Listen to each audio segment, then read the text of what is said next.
Hello everyone, welcome back to Srishti Smart Brains. So today we will cover unit number 1 of our general elective Media, Culture and Society. So सबसे पहले syllabus देख लेते हैं. We have total 3 units in our syllabus. So our unit number 1 is Media and Modernity. Syllabus के according इस unit में हमें समझना है कि अर्ली मॉडर्न एरा से लेकर आज के डिजिटल ज़माने तक मीडिया कैसे इवॉल्व हुआ और सबसे इम्पॉर्टेंट इसने इंडियन पब्लिक स्फेयर को कैसे बनाया और शेप किया। आजकल सब लोग दिन भर मीडिया से घिरे रहते हैं, चाहे वो न्यूज़ आर्टिकल्स हो, यूट्यूब वीडियो हो या ट्विटर डिबेट्स हो। पर क्या आपने कभी सोचा है कि ये सब शुरू कहाँ से हुआ और इसने हमारी सोसाइटी की सोच को कैसे बदला? आज के लेक्चर में हम इसी पर बात करेंगे और मैं कोशिश करूंगी कि इस पूरे कॉन्सेप्ट को प्रैक्टिकल और इजी तरीके से समझाऊं। Okay, so let's start. सबसे पहले हम 2 वर्ड्स को समझते हैं, मीडिया और मॉडर्निटी। आम तौर पर हम सोचते हैं कि मॉडर्न होने का मतलब नए कपड़े पहनना या लेटेस्ट गैजेट्स यूज़ करना है, लेकिन हिस्ट्री और सोशियोलॉजी में मॉडर्निटी एक सोचने का तरीका है। पुराने ज़माने में society blind faith, old traditions और किंग्स के रूल्स पर चलती थी। आम जनता के पास क्वेश्चंस पूछने का राइट नहीं था। फिर आई मॉडर्निटी, जिसका बेस था लॉजिक, रीज़न और साइंटिफिक सोच। लोग सवाल पूछने लगे, लेकिन ये इंटेलेक्चुअल शिफ्ट अचानक से नहीं हुआ। इसका सबसे बड़ा इंजन था media, specially the print revolution. जब 15th सेंचुरी में जोहानस गुटेनबर्ग ने प्रिंटिंग प्रेस इन्वेंट की तो दुनिया परमानेंटली बदल गई। उससे पहले किताबें हाथ से लिखी जाती थी, जो सिर्फ अमीर लोगों या रिलीजियस लीडर्स के पास होती थी। प्रिंट प्रेस के आने से बुक्स, पैम्पलेट्स और न्यूज़पेपर्स मास प्रोड्यूस होने लगे। नॉलेज और इन्फॉर्मेशन पहली बार आम इंसान की रीच में आई। जब लोग पढ़ने लगे तो उन्होंने सोसाइटी की पुरानी सोच को चैलेंज करना शुरू किया। मीडिया से आम आदमी को इन्फॉर्मेशन देकर उसे मॉडर्न बनाया गया। Now let's see the concept of public sphere. आपके एग्ज़ाम के पर्सपेक्टिव से ये कॉन्सेप्ट सबसे इम्पॉर्टेंट है। एक फेमस थिंकर है जर्गन हेबरमस, उन्होंने एक टर्म दिया था द पब्लिक स्फीयर।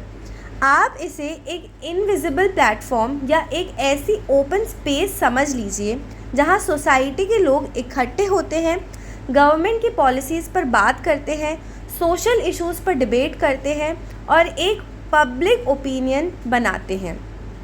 यूरोप में ये पब्लिक स्फेयर वहाँ के कॉफ़ी हाउसेस और रीडिंग क्लब्स में शुरू हुआ। लोग चाय कॉफ़ी पीते थे, नया छप कर आया अखबार पढ़ते थे और इकोनॉमी या पॉलिटिक्स पर हीटेड डिबेट्स करते थे। यहीं से डेमोक्रेसी और मॉडर्न सोसाइटी का बेस स्ट्रॉन्ग हुआ। एक हेल्दी सोसाइटी के लिए ज़रूरी है कि वहाँ एक स्ट्रॉन्ग पब्लिक स्फेयर हो, जहाँ लोग बिना किसी डर के ओपनली अपनी बात रख सकें।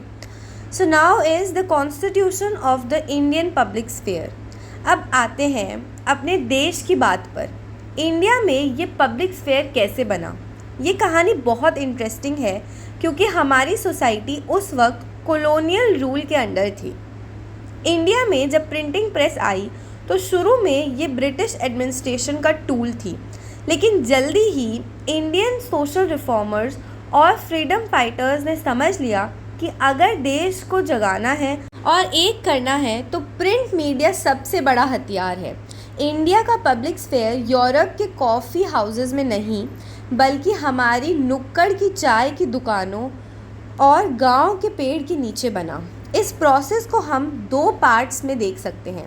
फर्स्ट इज़ सोशल रिफॉर्म, समाज सुधार। 19th सेंचुरी में सोसाइटी में बहुत सी ऐसी प्रैक्टिसेस थी जो मॉडर्न वैल्यूज़ के खिलाफ थी। राजा राम मोहन रॉय जैसे विजनरी लीडर्स ने प्रिंट मीडिया का यूज़ किया। उन्होंने संबद्ध कॉमेडी नाम के न्यूज़पेपर निकाला और सती प्रथा जैसी इश्यूज़ के खिलाफ डिबेट शुरू की। उन्होंने लोगों को रैशनल मतलब लॉजिकल बनने पर पुश किया। ये इंडियन पब्लिक स्फेयर का पहला कदम था जहां लोग अपने ही कल्चर पर क्वेश्चंस रेज कर रहे थे। Second is the freedom struggle और वर्नाकुलर प्रेस। इंडिया में पब्लिक स्फेयर को सबसे ज़्यादा स्ट्रॉन्ग बनाया हमारे वर्नाकुलर प्रेस ने, रीजनल लैंग्वेजेस के न्यूज़पेपर्स ने। इंग्लिश न्यूज़पेपर्स तो थे ही, पर जब हिंदी, बंगाली, मराठी में अखबार छपने लगे तो आम आदमी तक पॉलिटिक्स पहुंच गई। बाल गंगाधर तिलक ने केसरी और महात्मा गांधी ने यंग इंडिया और हरिजन के थ्रू अपने व्यूज़ मासेस तक पहुंचाए। अब एक प्रैक्टिकल एग्जाम्पल ले लीजिए। उस टाइम इंडिया में लिटरेसी रेट, पढ़े लिखे लोगों की गिनती बहुत कम थी। तो फिर न्यूज़पेपर का असर लोगों तक कैसे गया? इसका सॉल्यूशन था कलेक्टिव रीडिंग। गांव में या लाइब्रेरी में एक पढ़ा लिखा इंसान ज़ोर ज़ोर से न्यूज़पेपर पढ़ता था और बाकी 20 लोग उसे ध्यान से सुनते थे। फिर उस पे बहस होती थी कि ब्रिटिशर्स क्या पॉलिसीज़ ला रहे हैं, हमारा क्या नुकसान है और आज़ादी की मूवमेंट को कैसे आगे बढ़ाना है। ये जो डिसीजन थी, यही हमारा इंडियन पब्लिक स्फेयर था। इसने अलग अलग लैंग्वेजेस और स्टेट्स में बातें हुई, लोगों को एक आइडेंटिटी दी कि हम सब इंडियंस हैं। सिलेबस का आखिरी पार्ट हमसे कहता है कि हमें इस हिस्ट्री को आज के टाइम से लिंक करना है। So the topic is from early modern to our own times. Print media के बाद रेडियो आया। रेडियो ने इन्फॉर्मेशन को इलिटरेट लोगों के लिए भी कम्प्लीटली एक्सेसिबल बना दिया। आज़ादी के बाद देश के रिमोट एरियाज़ में भी लोग ऑल इंडिया रेडियो पर न्यूज़ सुनकर नेशनल डिबेट का हिस्सा बनने लगे। उसके बाद टेलीविज़न का एरा आया। टीवी ने पब्लिक स्फेयर को विजुअल बना दिया। ड्राइंग रूम्स में बैठकर फैमिलीज़ डिबेट और न्यूज़ देखने लगी, जिसने सोसाइटी के कल्चरल और पॉलिटिकल व्यूज़ को शेप किया। और आज का ज़माना, आज हम डिजिटल एज में जी रहे हैं। आज हमारा पब्लिक स्फेयर प्रिंट या टीवी तक लिमिटेड नहीं है। आज ये शिफ्ट हो गया है सोशल मीडिया, यूट्यूब और ऑनलाइन ब्लॉग्स पर। आज कम्युनिकेशन वन वे नहीं है कि सिर्फ अखबार ने छाप दिया और आपने पढ़ लिया। आज 2 वे कम्युनिकेशन है। अगर गवर्नमेंट कोई पॉलिसी लाती है या एडमिनिस्ट्रेशन का कोई डिसीजन आता है तो आम जनता तुरंत उस पर ट्विटर पर डिबेट करती है। यूट्यूबर्स उसको लेमैन टर्म्स में एक्सप्लेन करके वीडियोस बनाते हैं और कमेंट सेक्शंस में डिस्कशंस होता है। आज हर सिटीज़न के हाथ में पावर है पब्लिक स्फेयर में पार्टिसिपेट करने की, लेकिन इस नए ज़माने के अपने चैलेंजेस भी हैं, जैसे फेक न्यूज़ और ऑनलाइन ट्रोलिंग, जो इस पब्लिक स्फेयर को समटाइम्स टॉक्सिक भी बना देते हैं। ओके, सो बेसिकली इस यूनिट में हमने क्या देखा कि मीडिया सिर्फ टेक्नोलॉजी नहीं है, ये एक एनवायरनमेंट है जिसने इंसान को मॉडर्न बनाया, उसमें क्वेश्चंस पूछने की पावर डाली और एक ऐसी शेयर्ड स्पेस क्रिएट की जहां डेमोक्रेसी सांस ले सकती है। इंडियन कॉन्टेक्स्ट में मीडिया ने हमें फ्रीडम स्ट्रगल से लेकर आज की डिजिटल इकोनॉमी तक एक सूत्र में बांध कर रखा है। सो एक बारी हम लोग इसको रिकैप कर लेते हैं फटाफट से क्विक रिवीजन के लिए। सबसे पहले हमने देखा मीनिंग ऑफ मॉडर्निटी। मॉडर्निटी सिर्फ नए गैजेट्स नहीं है, बल्कि पुरानी अंधविश्वास वाली सोच को छोड़कर लॉजिक, रीज़न और साइंटिफिक तरीके से सोचना है। फिर हमने देखा role of print media. 15th century में प्रिंटिंग प्रेस के आने से नॉलेज और बुक्स मास लेवल पर आम जनता तक पहुंची। इसने लोगों की सोच बदली और उन्हें मॉडर्न बनाया। Then what is the public sphere? ये एक ओपन स्पेस या प्लेटफॉर्म है जहां सोसाइटी के लोग फ्रीली आपस में मिलते हैं, गवर्नमेंट की पॉलिसीज़ और पब्लिक इश्यूज़ पर डिबेट करते हैं और एक पब्लिक ओपिनियन बनाते हैं, जैसे for example historical coffee houses या आज के सोशल मीडिया फोरम्स। फिर हमने देखा creation of Indian public sphere. India में ये सोशल रिफॉर्म्स और फ्रीडम फाइटर्स के थ्रू बना। राजा राम मोहन रॉय जैसे लीडर्स ने सोशल एविल्स के खिलाफ प्रिंट मीडिया का यूज़ किया। फिर role of vernacular press. Religion, languages, Hindi, Marathi etcetera के न्यूज़पेपर्स ने आज़ादी की लड़ाई में देश के अलग अलग हिस्सों को एक साथ जोड़ा। इलिटरेट लोग भी कलेक्टिव रीडिंग एक पढ़ रहा है, बाकी सुन रहे हैं, इसके थ्रू इस पब्लिक स्फेयर का हिस्सा बने। लास्टली हमने देखा evolution to present day, media की जर्नी अर्ली प्रिंट से शुरू होकर रेडियो और टीवी तक आई। आज आर ओन टाइम्स में इंटरेस्ट और सोशल मीडिया, यूट्यूब वगैरह वगैरह नया और सबसे पावरफुल डिजिटल पब्लिक स्फेयर है, जहां हर इंडिविजुअल डायरेक्टली इंफॉर्मेशन कंज्यूम भी करता है और कंटेंट क्रिएट करके डिबेट में भी हिस्सा लेता है। So this was our unit number 1। I hope आपको सारी चीज़ें अच्छे से क्लियर हो गई हो। We will cover unit number 2 of our general elective media, culture and society. So our unit number 2 is theories and approaches. अब सुनने में थ्योरीज वर्ड थोड़ा बोरिंग या हैवी लगता है, राइट? ऐसा लगता है कि कोई बहुत पुरानी किताब से कुछ रटना पड़ेगा, पर ट्रस्ट मी दोस्तों, मीडिया थ्योरीज हमारी डेली लाइफ से इतनी स्ट्रांगली जुड़ी हुई है कि जब मैं आपको एग्जाम्पल्स दूंगी तो आप बोलोगे अरे हाँ, ये तो मैं रोज़ देखती हूँ या देखता हूँ। बेसिक टर्म्स में बोलूँ तो मीडिया हमें कैसे इन्फ्लुएंस करता है और हम एज एन ऑडियंस मीडिया को कैसे कंज्यूम करते हैं, यही सब हम इन थ्योरीज़ में समझेंगे। तो चलिए एक एक करके इन 6 मेजर थ्योरीज़ को समझते हैं। So our first theory is the Frankfurt school. Media एक फैक्ट्री है। सबसे पहले आती है फ्रैंकफर्ट स्कूल थ्योरी। इमेजिन करो आप टीवी ऑन करते हो, हर न्यूज़ चैनल पर सेम टाइप की डिबेट चल रही है और एंटरटेनमेंट चैनल्स पर सेम टाइप के रियलिटी शोज़ या सास बहू सीरियल्स आ रहे हैं। कुछ नया नहीं है। फ्रैंकफर्ट स्कूल के थिंकर्स का मानना था कि मीडिया अब कल्चरल इंडस्ट्री बन चुका है। उनका कहना था कि मीडिया एक फैक्ट्री की तरह मास प्रोड्यूस कर रहा है कंटेंट, जिसका एक ही मकसद है लोगों को डिस्ट्रैक्ट रखना और पैसे कमाना। उनके अकॉर्डिंग हम सब एक ज़ॉम्बी की तरह है। मीडिया हमें जो दिखाता है हम चुपचाप देख लेते हैं और क्वेश्चन नहीं करते। जैसे आप इंस्टाग्राम रील स्क्रॉल करते हो और 2 घंटे कहाँ चले गए आपको पता ही नहीं चलता। मीडिया चाहता है कि आप बस कंज्यूम करते रहो और अपना दिमाग ना लगाओ। Second theory is British cultural studies. Audience smart होती है। अब फ्रैंकफर्ट वालों ने तो हमें बेवकूफ़ बोल दिया, लेकिन तभी आई ब्रिटिश कल्चरल स्टडीज़।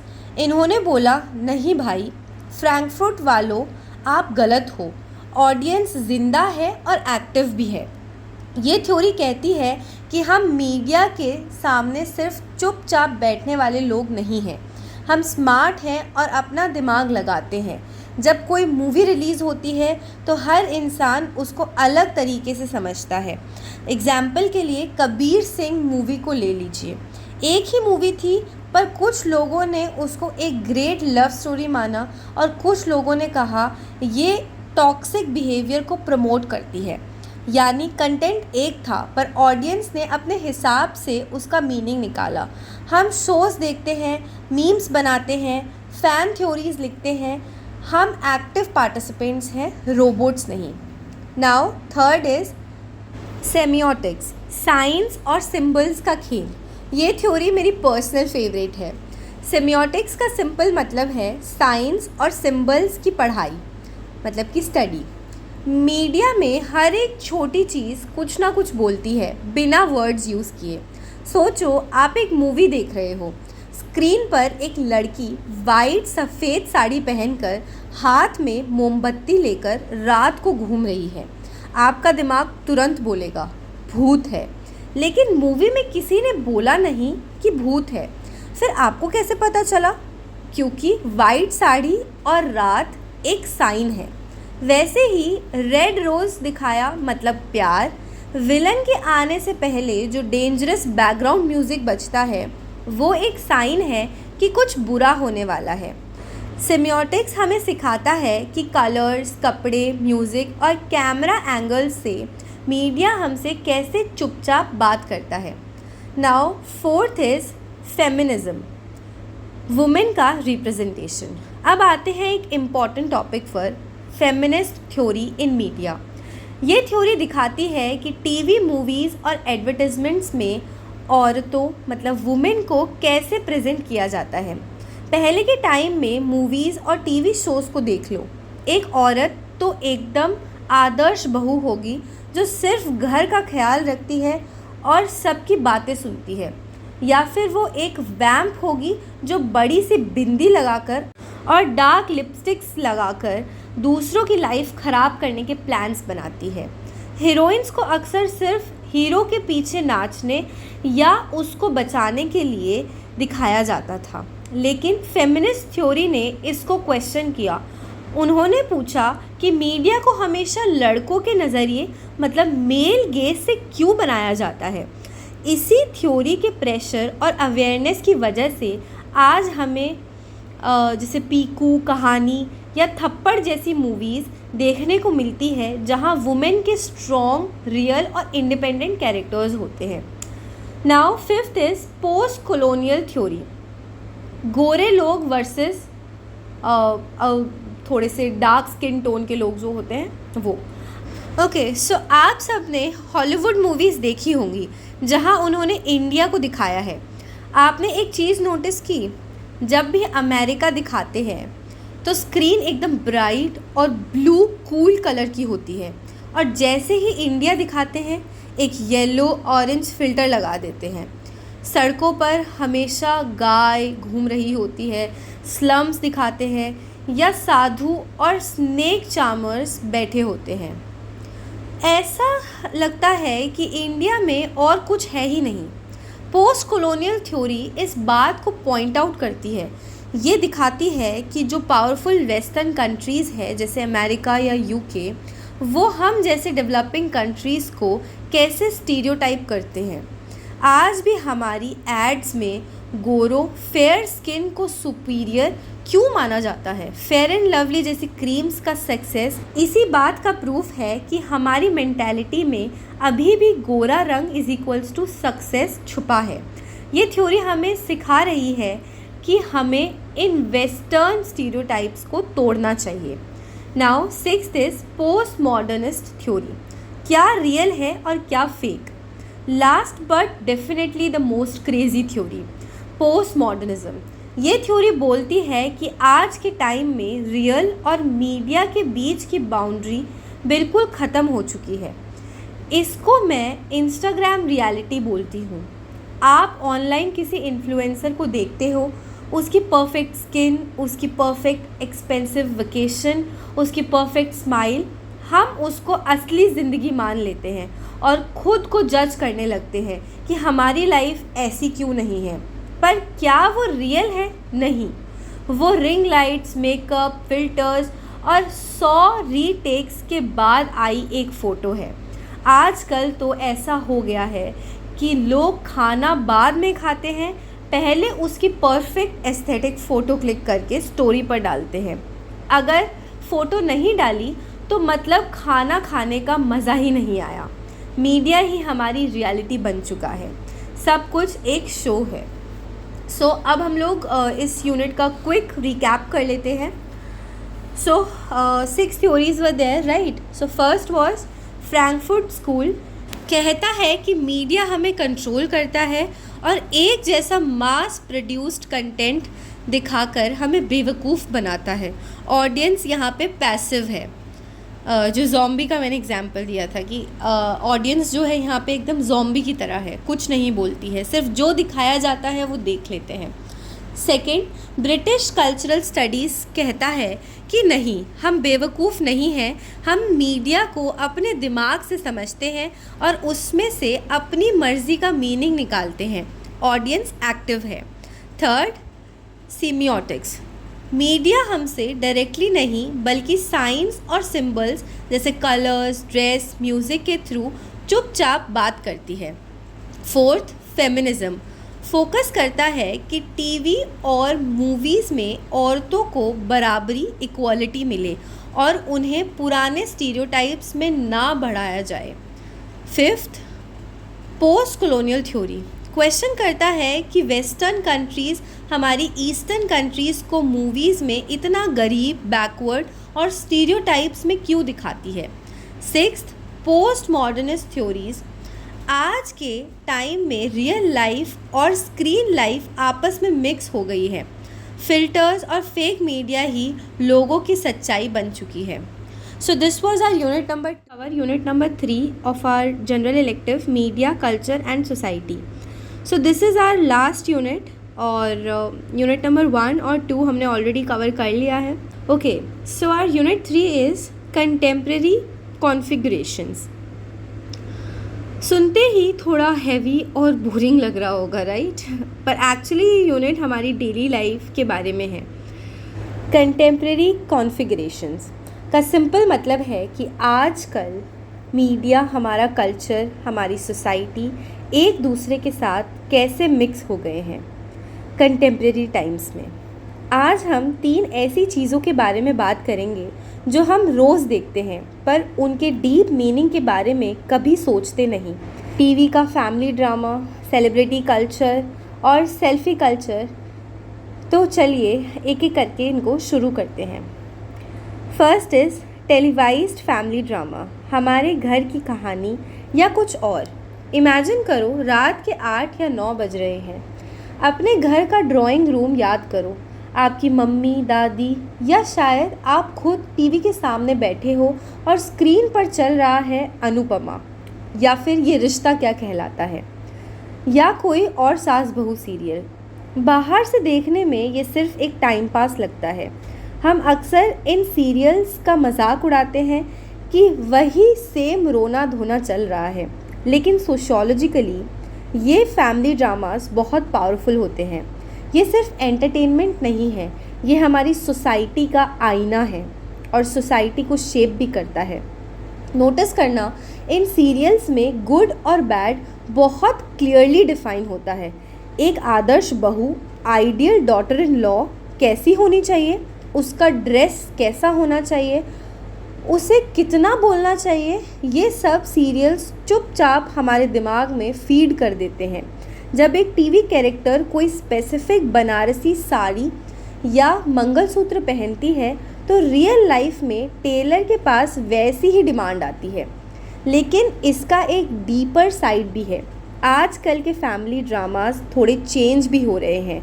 अब औरतें बिजनेस कर रही हैं, अपने हक के लिए आवाज़ उठा रही है। तो मीडिया बेसिकली हमें बता रहा है कि सोसाइटी में परिवार, फैमिली और रिलेशनशिप का आइडिया कैसे चेंज हो रहा है।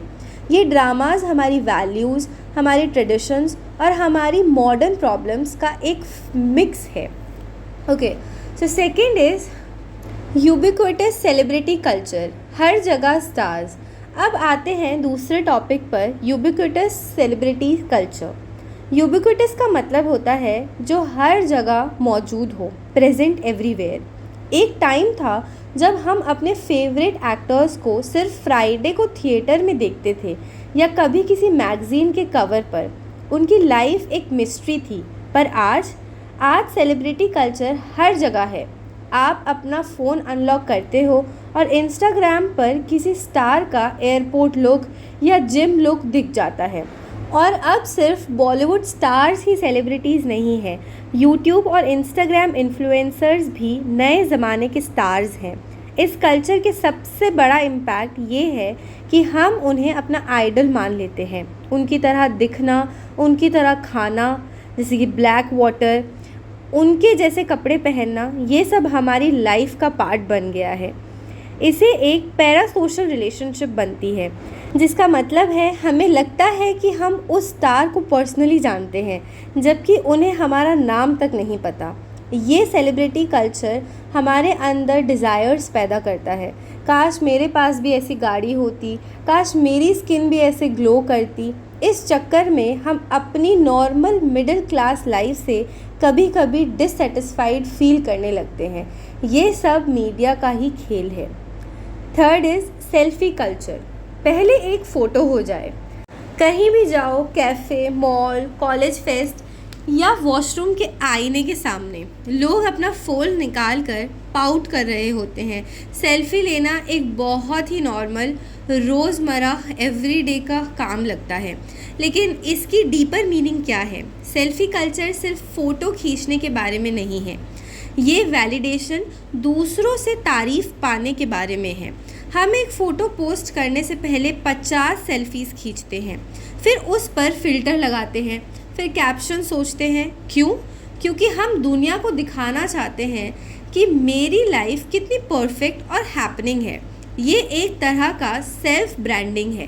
पहले लोग फ़ोटोज़ सिर्फ मेमोरीज़ के लिए खींचते थे, आजकल हम फ़ोटोज़ खुद को प्रेजेंट करने के लिए खींचते हैं। फ़िल्टर वाली सेल्फीज से लोग अपने एक्चुअल अपीयरेंस, असली चेहरे से नफ़रत करने लगते हैं, क्योंकि रियल लाइफ में कोई फ़िल्टर नहीं होता। इससे सोसाइटी में खुद से ही प्यार करना और एंग्जाइटी दोनों बढ़ रही है। लाइक्स और कमेंट्स हमारी हैप्पीनेस का रिमोट कंट्रोल बन चुके हैं। सो अब इस यूनिट का छोटा सा शॉर्ट समरी देख लेते हैं। सो हमने देखा फर्स्ट मेन आइडिया, मीडिया और सोसाइटी अलग अलग नहीं है। मीडिया वही दिखाता है जो हम देखना चाहते हैं और हम वही बन जाते हैं जो मीडिया हमें दिखाता है। सेकंड, टेलीवाइज्ड फैमिली ड्रामास, ये सिर्फ टाइम पास सीरियल्स नहीं हैं, ये हमारे समाज सोसाइटी के रूल्स हैं। फैमिली वैल्यूज़, जेंडर रोल्स और संस्कारों को स्क्रीन पर दिखाते हैं और उन्हें हमारी रियल लाइफ में नॉर्मल बनाते हैं। थर्ड, यूबिक्विटस सेलिब्रिटी कल्चर, आज का स्टार्स और इन्फ्लुएंसर्स की लाइफ 24/7 हमारे स्क्रीन्स पर है। हम उनकी लाइफ को कॉपी करने की कोशिश करते हैं, जिससे हमारे अंदर अनरियलिस्टिक उम्मीदें, एक्सपेक्टेशंस और जीने के नए तरीके पैदा होते हैं। फोर्थ, सेल्फी कल्चर, खुद की फ़ोटोज़ क्लिक करना और फ़िल्टर्स लगाना दुनिया को अपनी परफेक्ट इमेज दिखाने का एक तरीका बन गया है। ये हमें सोशल मीडिया पर लाइक्स के ज़रिए वैलिडेशन ढूंढने पर मजबूर करता है। So this was our last unit number 3। I hope सारी की सारी यूनिट्स आपको अच्छे से क्लियर हो गई होंगी। Still if you have any doubts feel free to ask me in the comment box, I will reply you as soon as possible. वैसे तो ये यूनिट तीनों यूनिट्स ही बहुत ईजी और सिंपल सी थी, ठीक है। तो इसमें आई डोंट थिंक कि कोई डाउट होगा, पर स्टिल अगर है तो feel free to ask me and या don't forget to subscribe to my channel.